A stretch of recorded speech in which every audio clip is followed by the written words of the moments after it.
दोस्तों, अभी तक आप लोगों ने देखा कि जब आदि की नज़र रुद्र की चेस्ट पर जाती है तो उसकी आंखें हैरानी से बड़ी हो जाती हैं। अब आगे और वो अपने दोनों हाथों को अपने गालों में रखकर मुंह खोलकर बस रुद्र की चेस्ट को ही घूरे जा रहा था। तभी प्रथम की नज़र आदि पर पड़ती है, जो रुद्र की चेस्ट को घूर रहा था। जब प्रथम आदि की नज़रों का पीछा करता है तो वो भी रुद्र को घूरने लगता है। ऐसे ही जब अभि और पार्थ भी उन दोनों को इस तरह देखकर उनकी नज़रों का पीछा करते हैं तो वो भी उसी तरह मुंह खोलकर रुद्र को देखने लगते हैं। जब रुद्र उन लोगों को इस तरह खुद को घूरते हुए देखता है तो उसकी आंखें छोटी हो जाती हैं और वो अपनी कोड वॉइस में उन लोगों से पूछता है, what is wrong with your guys? तुम लोग मुझे ऐसे क्यों घूर रहे हो जैसे मैं कोई एलियन हूँ? तभी प्रथम बोलता है, यार तो कोई एलियन नहीं है, लेकिन जो हम लोग देख रहे हैं वो किसी अजूबे से कम भी नहीं है। ऐसा अजूबा हम लोगों ने तेरे साथ आज तक नहीं देखा, इसलिए जी भर के देख रहे हैं। शायद ऐसा नज़ारा हमने फिर कभी देखने को मिले या न मिले। रुद्र बोलता है, व्हाट, क्या बकवास कर रहे हो? और क्या देखने को नहीं मिलेगा जो तुम लोग ऐसे आंखें फाड़ कर देख रहे हो? और अपना ये मुंह बंद करो, नहीं तो मच्छर घुस जाएंगे। रुद्र की बात सुनकर सब लोग अपना मुंह बंद कर लेते हैं। फिर आदि बोलता है, भाई बात ही ऐसी है कि हम लोगों को यकीन ही नहीं हो रहा है, इसलिए यकीन करने के लिए आंखें फाड़ कर देख रहे हैं। रुद्र बोलता है, ऐसा क्या यकीन करने की कोशिश कर रहे हो तुम लोग? आदि, यही कि रुद्र सिंह ओबराय का बाल ब्रह्मचारी होने का व्रत टूट गया। रुद्र बोलता है, व्हाट, क्या कहा तुमने?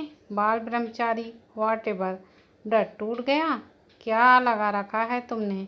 मुझे ऐसा लगता है कि तुम्हें किसी अच्छे दिमाग के डॉक्टर को दिखाने की ज़रूरत है, जो ऐसी बहकी बहकी बातें कर रहे हो। आदि बोलता है, भाई मुझे किसी डॉक्टर को दिखाने की ज़रूरत नहीं है, मैं तो वही बोल रहा हूँ जो सच है कि आपका ब्रह्मचर्य का व्रत टूट गया, क्योंकि आज तक आपने किसी लड़की को अपने पास को छुआ तो दूर, अपने आसपास तक नहीं भटकने दिया, लेकिन आज किसी लड़की ने आपको छू लिया, नहीं नहीं किस कर लिया, इसलिए मैं तो ये सब बोल रहा हूँ। रुद्र, आदि तुम क्या बकवास कर रहे हो? और किसने मुझे किस कर लिया जो तुम ऐसे ऊटपटांग की बातें कर रहे हो? आदि बोलता है, भाई आपको नहीं पता, एक मिनट। फिर वो रुद्र की चेस्ट पर लगे लिपस्टिक के मार्क को दिखाते हुए बोलता है, ये देखिए भाई, किस करने वाली सबूत भी छोड़ कर गई। अपनी चेस्ट पर बने मार्क को देखकर रुद्र को गुस्सा आने लगता है, लेकिन वहीं और सब लोग को काफ़ी हंसी आ रही थी। उन लोगों को हंसते देखकर उसे और भी गुस्सा आ जाता है और वो उन चारों को घूर कर देखने लगता है। तभी अभी बोलता है, यार ऐसे क्यों देख रहा है? अब ये सब हमने थोड़ी ना किया है जो तुम हमें घूर रहे हो, ये तो उस लड़की ने किया है ना, तो तुम उस पर अपना गुस्सा निकालो। वैसे एक बात बता, तुमने उस लड़की का चेहरा देखा कि कितनी खूबसूरत थी या नहीं? क्योंकि हम लोग तो देख नहीं पाए, क्योंकि वहाँ काफ़ी अंधेरा था, इसलिए तुझसे पूछ रहे हैं कि तूने देखा या नहीं। रुद्र किसी की भी बात का जवाब दिए ही बिना गुस्से से वहाँ अपने रूम में चला जाता है। रुद्र के वहाँ से जाने के बाद वो चारों लोग वहीं रखे सोफे पर फैलकर बैठ जाते हैं, वहीं बैठकर हंसने लगते हैं।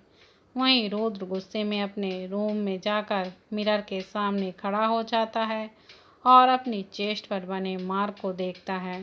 फिर उसे वो सब याद आने लगता है जो अभी थोड़ी देर पहले हुआ था, कैसे रुचि उसके सीने से आकर लगी थी, कैसे उसने उन लड़कों को पीटा था और कैसे रुचि ने इंस्पेक्टर से केस करने के लिए मना कर दिया था। रुचि का केस करने से मना करने पर रुद्र को काफ़ी गुस्सा आ जाता है और वहाँ पेश टॉवेल को उठाकर उस निशान को साफ करते हुए बोलता है, जो खुद के लिए स्टैंड नहीं ले सकता उस इंसान की कोई भी निशानी मैं अपने पास नहीं रखता हूँ। इनफैक्ट उस इंसान को मैं दोबारा कभी याद ही नहीं रखना चाहता। इधर प्राची रुचि को उसके घर छोड़ती है और बोलती है, देख रुचि, अपना ख्याल रखना, कहीं तेरी वो डायन माँ और वो तेरी चुड़ैल बहन तुझे कच्चा ना चबा जाएं। प्राची की बात सुनकर रुचि बोलती है, क्या बोलने जा रही है तू प्राची? प्राची, मैं सही बोल रही हूँ। जब भी वो माँ बेटी तुझे देखते हैं ना तो तेरे साथ ऐसे बिहेव करते हैं जैसे तूने पता नहीं कितना बड़ा गुनाह कर दिया हो। रुचि, तो इस घर को छोड़ क्यों नहीं देती जहाँ तेरी कोई इज्जत ही नहीं करता? रुचि, अच्छा तो ये बता, मैं ये घर छोड़कर कहाँ जाऊंगी? अगर तेरे साथ गई तो ये लोग तेरे घर पर तमाशा करेंगे और मैं नहीं चाहती कि मेरी वजह से तेरी फैमिली को प्रॉब्लम हो। और तू टेंशन मत ले, अब पापा घर पर नहीं होते तब वो दोनों मेरे साथ बुरा बर्ताव करते हैं, लेकिन अभी तक तो पापा आ गए होंगे तो वो मेरे साथ कुछ नहीं करेंगे। और अब तू भी जा, वरना आंटी टेंशन लेंगी। तो प्राची वहाँ से चली जाती है। प्राची के जाने के बाद रुचि भी अपने घर के अंदर चली जाती है। जब रुचि घर के अंदर जाती है तो उसकी माँ बाहर हॉल में ही बैठी थी, जिसे देखकर रुचि थोड़ा डर जाती है। इससे पहले कि वो कुछ बोलती, तभी बाहर से उसके पापा भी आ जाते हैं, जिन्हें देखकर वो शांत रह जाती हैं। तभी सुभाष जी, रुचि के पापा, दोनों के पास आकर बोलते हैं, क्या बात है, आज आप दोनों एक साथ हमारा इंतजार कर रही हैं। तभी रुचि की माँ सुषमा जी बोलती हैं, अरे हम दोनों आपका इंतजार नहीं कर रहे हैं, बल्कि मैं अकेली आप दोनों का इंतजार कर रही हूँ। आपकी लाडली बेटी भी आपके साथ अभी अभी ही आ रही है। तो सुभाष जी रुचि से बोलते हैं, रुचि, आप इस वक्त कहाँ से आ रही हैं? रुचि, पापा, वो मैं प्राची के साथ गई थी और वो ही मुझे यहाँ छोड़ कर गई है। सुभाष जी, अच्छा ठीक है, काफ़ी रात हो गई है, आप जाइए और सो जाइए। तो रुचि वहाँ से चली जाती है। रुचि के वहाँ से जाने के बाद सुषमा जी गुस्से में अपने आप से बोलती हैं, आज तो तुम बच गई रुचि, लेकिन एक दिन मैं तुम्हें इस घर से बाहर निकाल के ही रहूँगी और वो दिन भी बहुत जल्दी आएगा। तभी सुभाष जी बोलते हैं, क्या हुआ, तुम क्या सोच रही हो? तो सुषमा जी बोलती हैं, कुछ नहीं, चलिए। और फिर वो दोनों भी अपने कमरे में चले जाते हैं। वहीं रुचि अपने कमरे में पहुंचकर चेंज करने चली जाती है और फिर आकर अपने बेड पर लेट जाती है और आज जो भी कुछ हुआ था उसके बारे में सोचने लगती है। तभी अचानक से उसे कुछ याद आता है और वो बेड पर बैठ जाती है और खुद से बोलती है, कितनी बड़ी बेवकूफ़ है तू रुचि, जिसने तेरी हेल्प की, तुझे उन गुंडों से बचाया, तूने उन्हें एक बार भी थैंक यू भी नहीं बोला। क्या सोच रहे होंगे वो लोग मेरे बारे में कि कैसी एहसान फरामोश लड़की है, एक थैंक यू भी नहीं बोला। पर कोई बात नहीं, अगली बार जब मिलूंगी तब बोल दूंगी। और फिर वो लेट जाती है। वहीं रुद्र के मेंशन में रुद्र सबके साथ बैठकर डिनर कर रहा था। तभी आदि रुद्र से बोलता है, वैसे भाई ये बताइए, शादी के बारे में आपका क्या ख्याल है? एकदम आदि के मुंह से शादी की बात सुनकर प्रथम और अभी को खांसी आ जाती है और वहीं रुद्र आदि को ऐसे देख रहा था जैसे खाने की जगह उसे ही खा जाएगा। जब आदि रुद्र को इस तरह खुद को घूरते हुए देखता है तो बात को घुमाते हुए बोलता है, अरे भाई, आप ऐसे क्यों देख रहे हो? ये मैं थोड़ी ना पूछ रहा हूँ, ये बात तो दादू पूछ रहे थे, क्योंकि अब आपकी शादी की उम्र हो गई है ना, इसलिए तो उन्होंने मुझसे बोला था कि मैं आपसे पूछ लूं कि अगर आपको कोई लड़की पसंद हो तो बता दो, वरना दादू खुद आपके लिए लड़की ढूंढेंगे। और अगर उन्होंने आपके लिए लड़की देखी तो फिर आपको उसी से शादी करनी पड़ेगी। तो रुद्र बोलता है, तुम्हें इन सब के बारे में सोचने की कोई भी ज़रूरत नहीं है। दादू से मैं बात कर लूँगा तो बेहतर होगा, तुम अपने बारे में सोचो। रुद्र की बात सुनकर आदि चुप हो जाता है, लेकिन थोड़ी देर चुप रहने के बाद फिर वह बोलता है, वैसे भाई वो आपके लिए कल वाली लड़की कैसी रहेगी? ये सुनकर सभी लोग आदि को आंखें फाड़ कर देखने लगते हैं। वहीं अब रुद्र को गुस्सा आने लगता है और वो आदि से बोलता है, आदि क्या बकवास कर रहे हो तुम? मुझे ऐसा लग रहा है कि तुम कुछ ज़्यादा ही फ्री हो गए हो, जिससे तुम्हारा दिमाग ये सब उल्टा सीधा सोच रहा है। तो तुम एक काम करो, कल से वो जो नया प्रोजेक्ट है उसे तुम हैंडल करोगे, और भी बिना किसी के हेल्प के, जिससे तुम्हारा दिमाग बिजी रहेगा और तुम कुछ भी उल्टा सीधा नहीं सोचोगे। और फिर रुद्र वहाँ से अपना खाना खाने के बाद चला जाता है। रुद्र के वहाँ जाने के बाद आदि रोनी सी शक्ल बनाकर प्रथम, अभी और पाद को देखता है। तभी पाद बोलता है, अब ऐसी शक्ल बनाने से कुछ नहीं होने वाला। ये सब तो तुम्हें बोलने से पहले सोचना चाहिए था। अब भुगतो। और हाँ, हम सब से कोई उम्मीद मत रखना, क्योंकि हम तुम्हारी कोई भी मदद नहीं कर पाएंगे। तो आदि बोलता है, अरे तुम लोग ऐसे कैसे कर सकते हो कि तुम लोग मेरी कोई हेल्प नहीं करोगे? अरे यार, तुम लोग एक छोटे से क्यूट से बच्चे पर ऐसा जुल्म कैसे कर सकते हो? तभी अभी बोलता है, ये छोटा सा क्यूट सा बच्चा कौन है और हम लोग उसके ऊपर कैसे जुल्म कर रहे हैं? आदि बोलता है, अरे छोटा सा क्यूट सा बच्चा मैं ही हूँ, और तुम लोग मेरी हेल्प करने से भी मना कर रहे हो। तो क्या तुम लोग को मुझ जैसे छोटे से क्यूट से बच्चे पर दया नहीं आती, जो तुम लोग मेरी हेल्प करने के लिए मना कर रहे हो? तुम लोग ऐसा कैसे कर सकते हो? प्रथम बोलता है, आदि हम लोग ऐसा इसलिए कर सकते हैं क्योंकि हमें कोई शौक नहीं है जानबूझकर अपना पैर कुल्हाड़ी पर मारने का। तू अच्छे से जानता है अपने भाई को। अगर उसे पता चल गया कि हम लोगों में से किसी ने भी तेरी हेल्प की है, तो तेरा जल्लाद भाई हमें भी सूली पर चढ़ा देगा, और हम लोग ऐसा कुछ नहीं चाहते। वैसे तू ये बता, तुझे क्या ज़रूरत थी रोद के सामने शादी और किसी लड़की के बारे में बात करने की? तुझे पता है ना कि वो शादी और लड़कियों के नाम से कितना चिढ़ता है। तब आदि बोलता है, अरे यार, मैं तो इसलिए ये सब बोल रहा था ताकि भाई अपने बारे में सोचें। अगर वो इसी तरह से लड़कियों और शादी के नाम से भागते रहें तो लोग उन्हें कुछ और ही समझ लेंगे। लोग ये सोचेंगे कि इतने बड़े बिजनेसमैन रुद्र सिंह ओबराय को लड़कियों से नहीं बल्कि लड़कों में इंटरेस्ट है। अभी जो पानी पी रहा था, आदि की बात सुनकर उसके मुंह से पानी ही बाहर आ जाता है और आदि से बोलता है, आदि तुम ये क्या बोल रहे हो? आदि बोलता है, मैं सही बोल रहा हूँ, क्योंकि जब देखो तब भाई के साथ लड़के ही नजर आते हैं, कोई लड़की नहीं। जिस तरह से लोग यही सोचेंगे कि वो गे हैं। और हाँ, तुम लोगों के बारे में भी सेम यही सोचेंगे, क्योंकि तुम लोग भी तो भाई के साथ 24 घंटे रहते हो।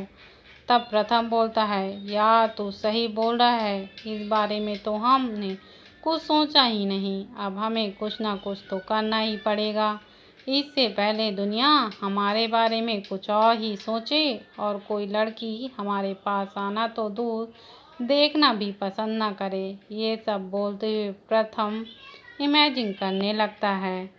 फिर एकदम से अपना सिर झटक कर बोलता है, नहीं नहीं, ऐसा नहीं होगा। हम रोद के लिए कोई ऐसी लड़की ढूंढ लेंगे। आदि बोलता है, ये हुई ना बात। वैसे मैंने भाई के लिए एक लड़की देख ली है।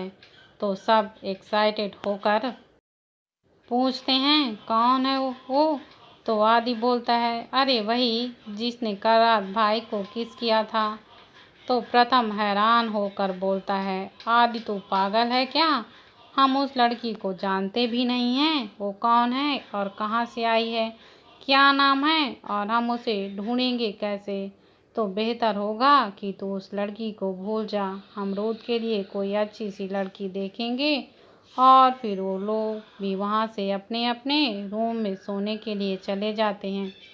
अगली सुबह सब लोग ऑफिस जाने के लिए हॉल में रेडी खड़े थे और वेट हो रहा था बस आदि का। तभी रोद अपनी वेस्ट वॉच में देखते हुए बोलता है, हमें ऑफिस के लिए लेट हो रहा है। अगर उसे आना होगा तो वो खुद ही आ जाएगा। तभी आदि सीढ़ियों से भागते हुए आता है और बोलता है, अरे ऐसे कैसे आप लोग मुझे छोड़कर चले जाएंगे? मैं भी आप लोगों के साथ ही चल रहा हूँ। अब चलिए, मैं जाने के लिए रेडी हूँ। तो सब लोग आदि को ऊपर से नीचे तक घूर कर देखते हैं क्योंकि उसकी हालत ही ऐसी थी। क्योंकि उसने शर्ट तो पहन रखी थी लेकिन पैंट की जगह टॉवल पहन रखा था। तो रुद्र आदि को घूरते हुए गुस्से से बोलता है, हॉट नॉनसेंस, आदि तुम ऐसे ऑफिस जाओगे? तब आदि बोलता है, हाँ भाई, क्यों, कोई प्रॉब्लम है क्या? तब रुद्र बोलता है, व्हाट? अब तो मुझे सच में लगने लगा है कि तुम्हें किसी अच्छे दिमाग के डॉक्टर को दिखाना चाहिए, क्योंकि अब तुम बिना कपड़े पहने ही ऑफिस जाने लगे हो। ये बात रुद्र आदि की टॉवेल की तरफ इशारा करते हुए बोलता है। तो आदि नीचे देखता है तो हैरान रह जाता है और फिर रोनी सी शक्ल बनाकर बोलता है, भाई प्लीज़ प्लीज़, आप मुझे छोड़कर ऑफिस नहीं जा सकते। मैं भी आपके साथ ही जाऊंगा। प्लीज़ प्लीज़ भाई मान जाइए। तो रुद्र बोलता है, तुम्हारे पास सिर्फ 2 मिनट हैं। अगर तुम 2 मिनट के अंदर नहीं आए तो तुम्हें अकेले ही ऑफिस आओगे।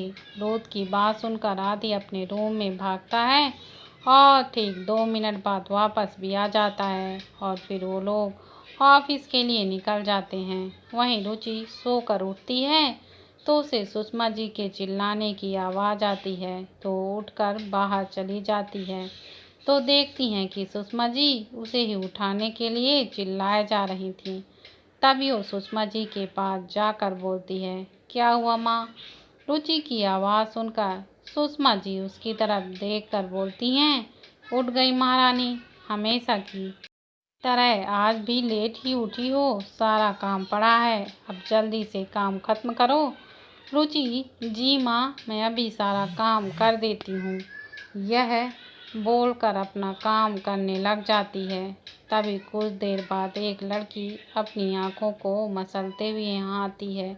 उसे देखकर सुषमा जी बड़े प्यार से बोलती हैं, उठ गई मेरी राजकुमारी, और प्यार से उसका सिर सहलाती हैं।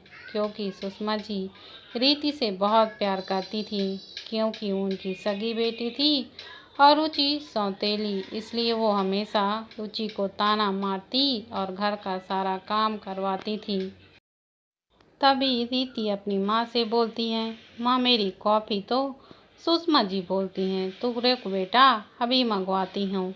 और फिर वो रुचि से कॉफ़ी लाने के लिए बोलती हैं। तो रुचि कुछ देर बाद कॉफ़ी लाकर रीति को दे देती है। तो रीति कॉफ़ी का एक सिप लेकर रुचि पर चिल्लाते हुए बोलती है, यू इडियट, कैसी कॉफ़ी बनाई है तुमने? तुम्हें एक कप कॉफ़ी भी ढंग से बनाना नहीं आता और सारी कॉफ़ी रुचि के ऊपर फेंक देती है।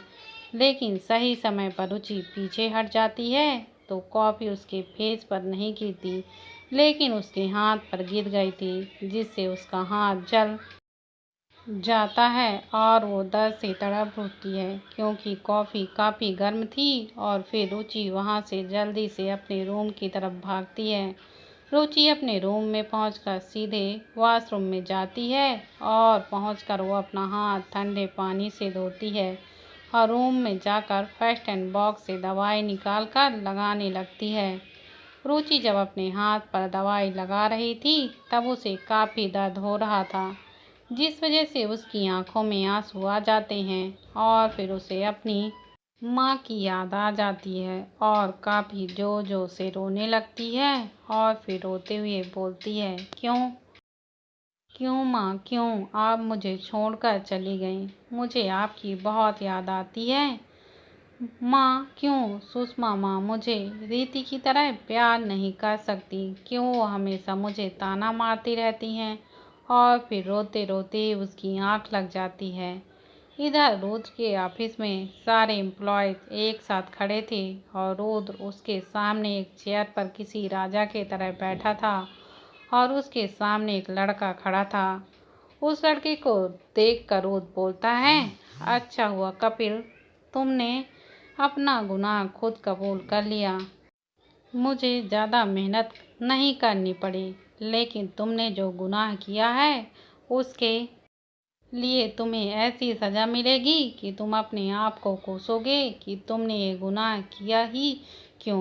तभी कपिल रुद्र के पैरों पर गिरकर गिड़गिड़ाते हुए बोलता है, प्लीज़ सर मुझे माफ़ कर दीजिए, अब मैं कोई गलती नहीं करूँगा। कपिल की बात सुनकर रुद्र बोलता है, गलती करने के लिए तुम यहाँ रहोगे तब तो तुम कोई गलती करोगे। रुद्र बोलता है, यू आर फायर्ड, और हाँ तुम्हें ब्लैक लिस्टेड भी किया जाता है। इसके बाद तुम्हें कहीं भी जॉब नहीं मिलेगी और साथ ही साथ कम से कम तुम्हें 2 या 3 साल की जेल की सलाखों के पीछे काटना पड़ेगा। तभी वहाँ पुलिस भी आ जाती है और कपिल को गिरफ्तार करके ले जाती है। कपिल के जाने के बाद रुद्र सभी एम्प्लॉयज से अपनी कोड वॉइस में बोलता है, आई होप कि अब तुम सब लोगों को समझ आ गया होगा कि रुद्र सिंह ओबरॉय को धोखा देने का अंजाम क्या होता है। और फिर रुद्र अपनी केबिन में चला जाता है और उसके साथ आदि, प्रथम, अभी और पात भी चले जाते हैं। तभी पात रोज से बोलता है, सर आज हमारी एक इम्पॉर्टेंट मीटिंग है ब्लू मून क्लब में शाम को 8 बजे। तो रुद्र ओके बोलकर अपना काम करने लगता है। शाम के 6 बजे रीति एक पार्टी में जाने के लिए रेडी हो रही थी और फिर कुछ देर में तैयार होकर पार्टी के लिए निकलने लगती है।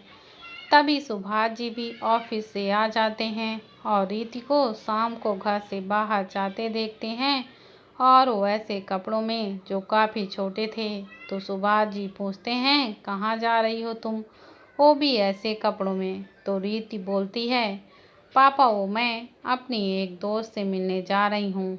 तो सुभाष जी बोलते हैं, ये कौन सा टाइम है, रात होने वाली है और तुम इस वक्त जा रही हो। तभी सुषमा जी आकर बीच में बोलती हैं, क्यों नहीं जा सकती इस वक्त, कल जब रुचि लेट आई थी तब तो आपने उससे कुछ नहीं कहा और आज जब रीति जा रही है तो आप उसे रोक रहे हैं।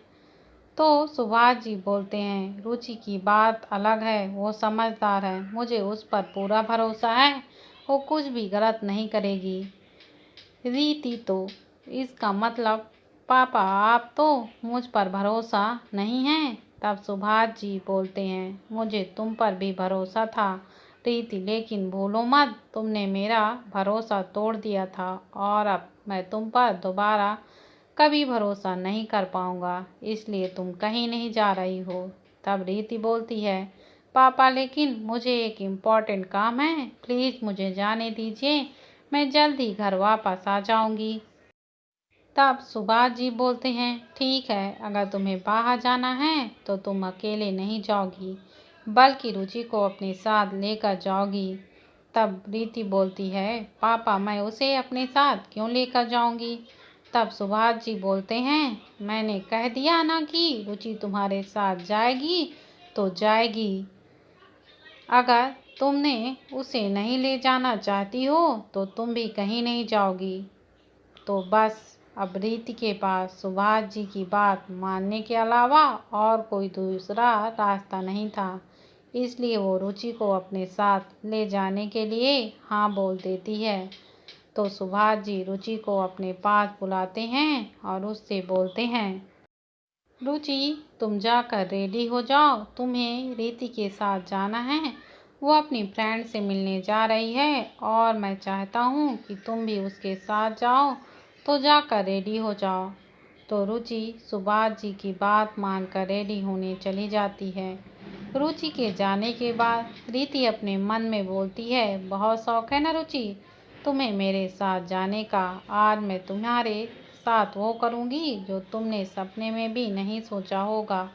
आज के बाद तुम मेरे साथ कहीं जाना तो दूर जाने के बारे में सोचोगी भी नहीं। और पापा को बहुत भरोसा है ना तुम पर, तो आज के बाद पापा का भी भरोसा तुम पर से उड़ जाएगा। ये सब सोचते हुए रीति के फेस पर एक डेविल स्माइल आ जाती है।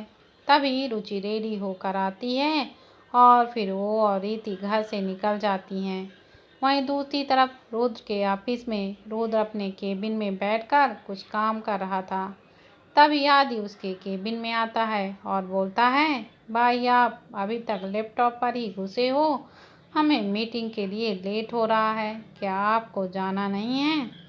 आदि की बात सुनकर रुद्र उसकी तरफ देखकर बोलता है, पहली बात आदि, मीटिंग में अभी टाइम है, और दूसरी बात तुम कैसी लैंग्वेज यूज करते हो कि लैपटॉप पर घुसे हुए हो। तुम कोई टपोरी नहीं हो जो ऐसी लैंग्वेज यूज करते हो। तुम एक कंपनी के एमडी हो तो ऐसी लैंग्वेज यूज करना बंद करो। एम्प्लॉय देखेंगे तो वो क्या सोचेंगे कि उनका एमडी कैसी टपोरियों जैसी लैंग्वेज यूज करता है। रुद्र के आदि को काफ़ी कुछ सुना दिया और आदि चुपचाप खड़े होके ऐसे सुन रहा था जैसे कभी दोबारा ऐसी लैंग्वेज यूज ही नहीं करेगा। लेकिन अंदर ही अंदर उसे इस बात से कोई फर्क ही नहीं पड़ रहा था। आदि को इस तरह देखकर रुद्र बोलता है, आई नो आदि, तुम कभी सुधरने वाले नहीं हो, लेकिन फिर भी हो सके तो अपनी लैंग्वेज सुधार लो। तभी रुद्र के कैबिन में प्रथम, अभी और पार्थ भी आ जाते हैं और आदि को ऐसे खड़े देखकर वो लोग समझ जाते हैं कि जरूर आदि का डांट पड़ रही है। तभी प्रथम रुद्र से बोलता है, रुद्र कब तक ऐसे ही से डांटते रहोगे? मीटिंग अभी टाइम हो रहा है तो हमें निकलना चाहिए। तभी आदि बीच में ही बोल रहा था, यही तो मैं भाई को बोलने आया था कि भाई मीटिंग का टाइम हो गया है, लेकिन उन्होंने मेरी बात मानने के बजाय डांट दिया। तभी रुद्र अपनी चेयर से खड़े हुए बोलता है, अगर तुम लोगों का हो गया हो तो अब चलो।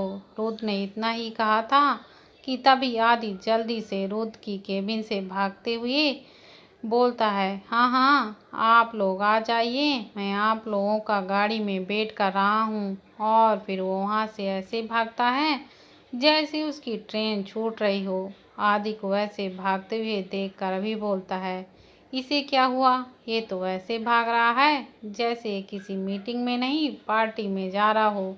अभी की बात पर सब अपना सिर हिला देते हैं और वहाँ से बाहर निकल जाते हैं। जब वो सब लोग गाड़ी के पास पहुँचते हैं तो देखते हैं कि आदि ड्राइविंग सीट पर बैठा हुआ था।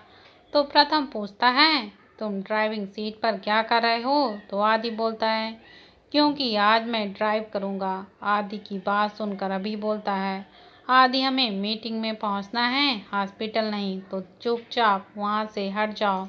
तो आदि जिद करते हुए बोलता है, नहीं गाड़ी मैं ही चलाऊँगा और आई प्रॉमिस इस बार कोई गड़बड़ नहीं होगी। वो लोग आदि को ड्राइव करने के लिए रोक रहे थे क्योंकि लास्ट टाइम जब आदि ने गाड़ी चलाई थी तब सब हॉस्पिटल जाते जाते बचे थे। ऐसा नहीं था कि आदि को ड्राइव करना नहीं आता था, लेकिन ड्राइविंग से ज़्यादा उसका बातों में ध्यान रहता था, इसलिए सब उसे ड्राइव करने से मना करते थे। आदि की बात सुनकर रुद्र बोलता है, ठीक है, लेकिन अगर आज कोई गड़बड़ हुई तो आज के बाद तुम कभी ड्राइव नहीं करोगे। तो आदि बोलता है, ओके भाई, और फिर सब गाड़ी में बैठकर मीटिंग के लिए निकल जाते हैं।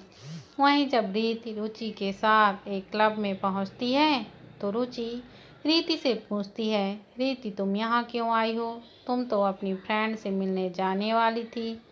तो रीति बोलती है, ओहो रुचि, अब तुम ना ज़्यादा जासूस बनने की कोशिश मत करो। तुम्हें बता दूं, मैंने पापा से झूठ बोला था कि मैं किसी फ्रेंड से मिलने नहीं आई हूँ, बल्कि मैं यहाँ एक पार्टी में आई हूँ। तो चुपचाप तुम मेरे साथ चलो या फिर यहीं खड़ी रहो। अब रुचि के पास रीति के साथ जाने के अलावा कोई दूसरा चारा भी नहीं था, तो वो चुपचाप रीति के साथ चली जाती है। और वहीं रोद की गाड़ी भी उसी क्लब के सामने आकर रुकती है और वो सभी गाड़ी से उतरकर अंदर जाने लगते हैं, सिवाय आदि को छोड़कर। वो गाड़ी पार्क कर रहा था।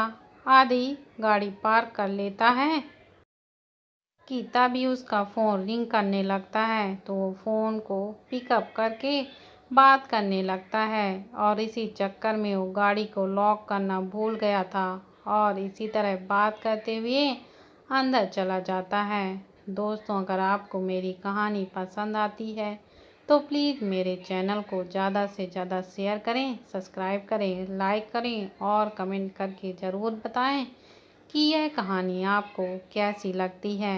धन्यवाद।